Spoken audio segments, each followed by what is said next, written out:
Hello, everyone. Welcome to another episode of A Series of Misconceptions.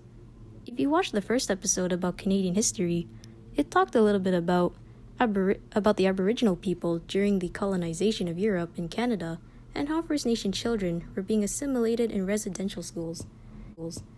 If you're wondering why I'm asking or even talking about this, it's because recent events involving Indigenous people have sparked into some light. The most notable one being the disputes between the commercial fishermen and the Indigenous fishermen. It got me thinking if there are other issues First Nations people are dealing with that's being ignored, forgotten, or being overshadowed by something else. So in this episode, I'll be diving deeper and talking about these issues First Nations people are facing and how there are ways we can help and try to fix these issues. As mentioned earlier, the Canadian government tried to assimilate First Nation children into their society by taking them to the residential schools from their parents. First Nations people faced a lot of discrimination since the 1870s after the signage of the number treaties. When it comes to education, income, and health, there is a huge gap between them and non-Indigenous Canadians. Poverty in First Nations children is more common than poverty in non-First Nations children. In a 2006 census, 50% of First Nations children were in poverty compared to 17% of non-Indigenous children. For income, the median income for Indigenous people earn way less than non-Indigenous people, with First Nations earning about $19,000 compared to $33,000 for non-Indigenous Canadians. There is also a huge gap for education between First Nations and non-Indigenous Canadians.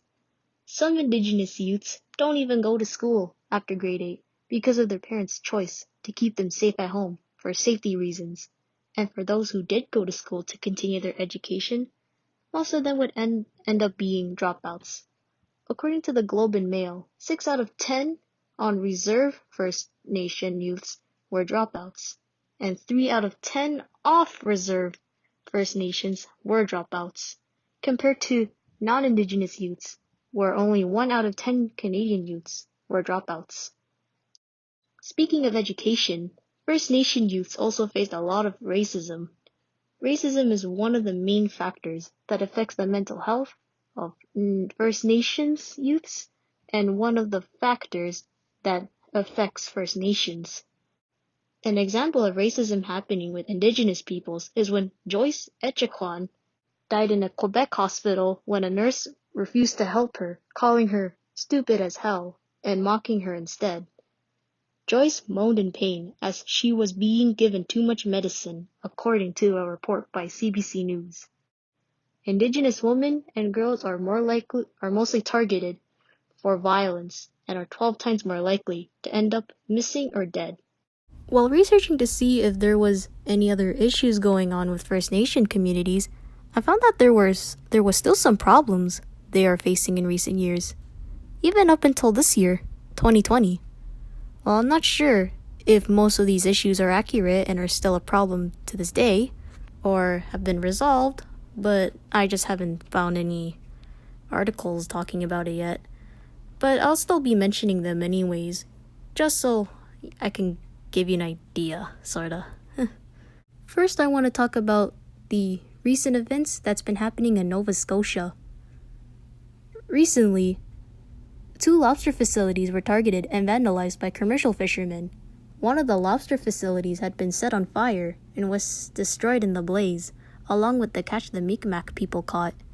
Mike Sack, chief of the Sepikanakadee First Nation, said that this was retaliation. We're being targeted now. These are hate crimes. For a straightforward answer on why there's a dispute between non-Indigenous fishermen and Indigenous fishermen, the dispute is about the Peace and Friendship Treaty the Mi'kmaq people and the Crown signed in 1752 and 1760 to 1761, which is still valid to this day. There is no clear, definitive answer to what moderate livelihood meant, and talks about it had been in the air. The Supreme Court did clarify that it can regulate the Indigenous fisheries if conservation is a concern, but it wasn't enough. Another issue I want to talk about is the education and health. in on reserve First Nation communities. Remember how I talked about the gap between First Nations people and Canadians when it comes to education? I didn't mention that the schools in on-reserve communities are in need of repairs. An example is Kingfisher Lake First Nations Kingfisher Lake Primary School. The school was closed in February of 2016 because of the heating. It doesn't work. The school was built in 1973, and to this day, it needs repairs, major repairs. The school also doesn't have running water, and the floor is rotting away where kids are tripping on. It also doesn't help that education also affects the health of First Nations. Do you remember when I told you about how racism is a major factor in affecting First Nation youth's mental health? The reason is because they are treated negatively. I mean, to be honest, that's what racism is, right? Their mental health starts to deteriorate, and they think about home. Some cope using drugs or drink alcohol, and some do the worst. They commit suicide. Speaking of health, the suicide rate in First Nation youths is 5 to 6 times higher than other Canadians. Over the years, however, the suicide rates within First Nations has gotten worse, which I'll talk about a bit more later. Diabetes in First Nations people aged 45 and up nearly had twice the rate than other Canadians. There were plans from Ottawa that they were planning to build a permanent youth center in Ottawapiskat, but that has been on hold for quite a while now.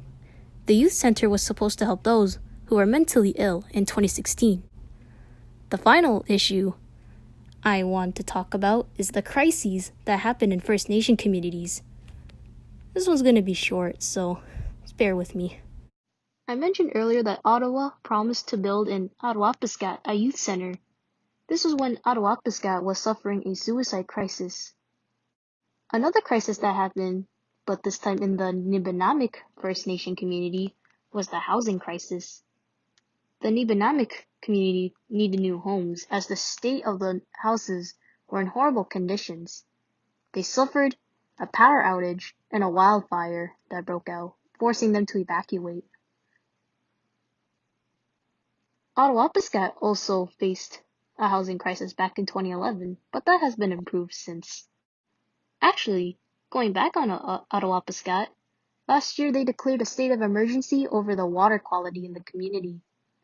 They're supposed to use cold water for showers and limit their time using the showers, and not use hot water, as the contaminated water could enter onto your body.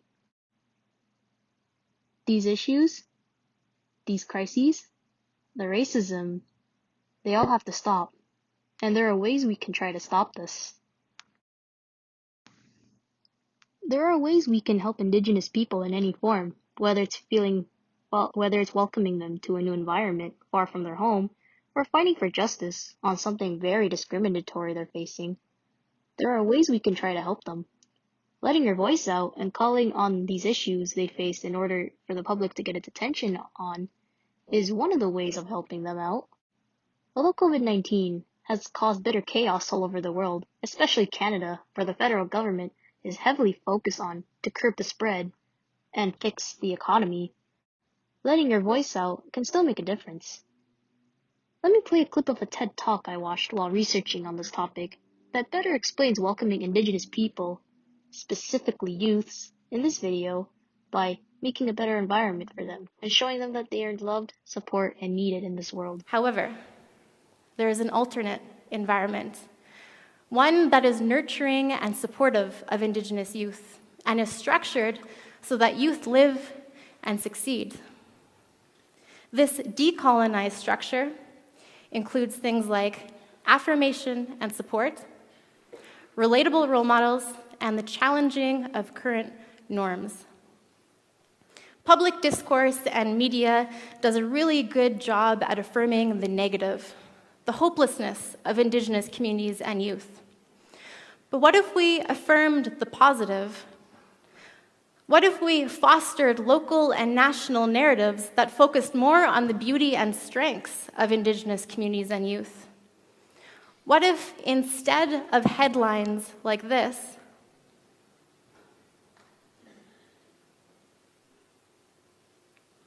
we saw more headlines like this?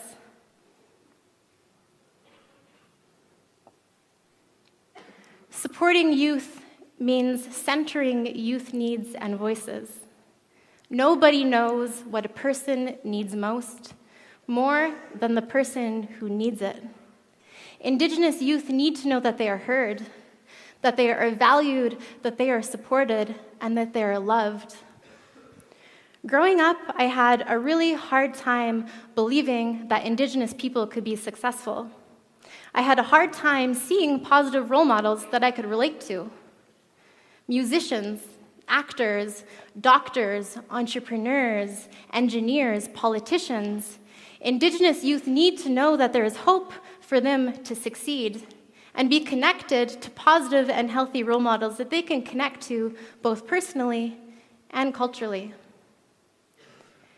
There are two norms that still exist today. One norm makes it really difficult to talk about complicated and taboo issues like mental health and abuse. Yet young people need to know that it's okay to talk about their experiences and struggles. Because if a young person doesn't think that it's okay to talk about something, then they're not going to ask for help. The second norm favors, supports, and resources that are rooted in Western perspectives. But effective programming, mental health, and well-being resources for Indigenous youth need to be approached from an Indigenous perspective. Okay, so if we are all responsible for creating this environment, exactly what are some things that we can do to build it? Here are 3 things that you can do. Number 1, learn about and understand the historic and present contexts of Indigenous communities while acknowledging the hardships and barriers that Indigenous youth face today. This means actively seeking out Indigenous authors, academics, journalists, artists, and media. There are tons of resources and Indigenous-created content out there, from poetry to novels to music to movies to podcasts to magazines, that all speak to authentic experiences, both past and present. Even better, visit physical places. Visit a nearby First Nation, a friendship center, or tour an old residential school. Number 2, actively honor Indigenous and youth strengths. This means directly asking youth what they need, giving them a space at decision-making tables, at roundtables, promoting youth-led initiatives. Invite them into boardrooms. Show up for them at their events, at their suicide awareness and water walks, and ask them what you can do for them. Engage with Indigenous youth and promote positive media and representation. Don't just scroll through, click, and share posts and articles that talk about overdose, death, and suicide.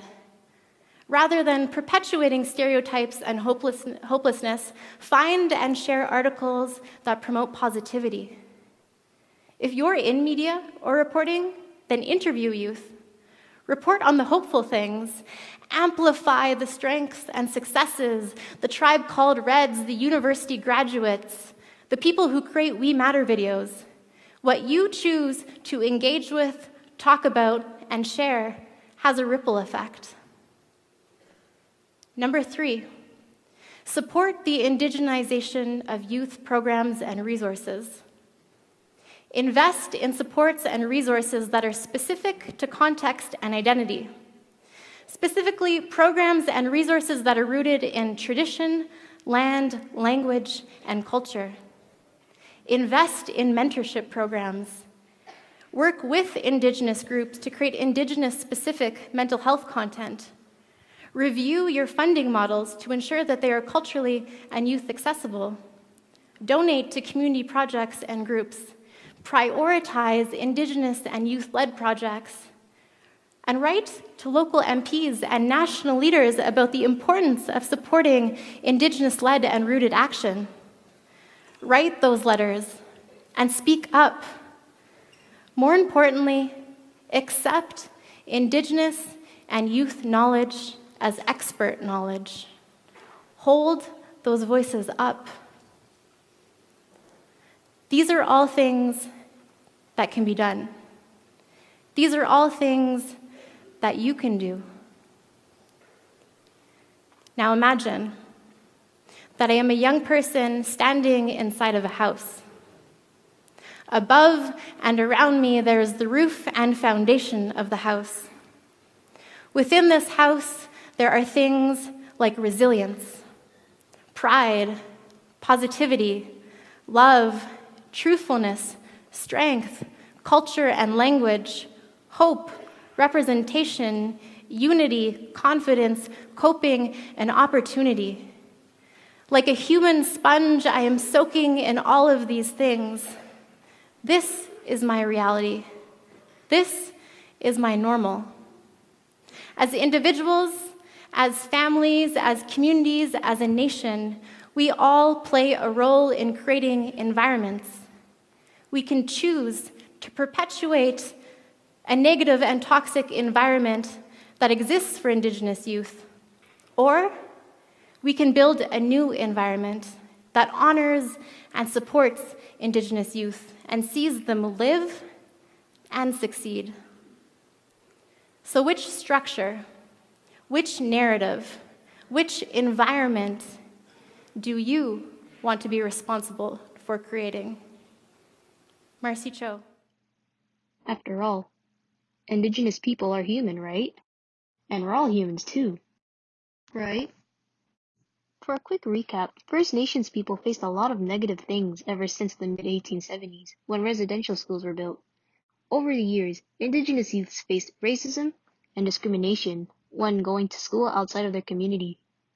First Nation communities facing issues and crises that have not been resolved yet since 2020. Although some of these crises have improved, there are still some that linger that have not been resolved yet.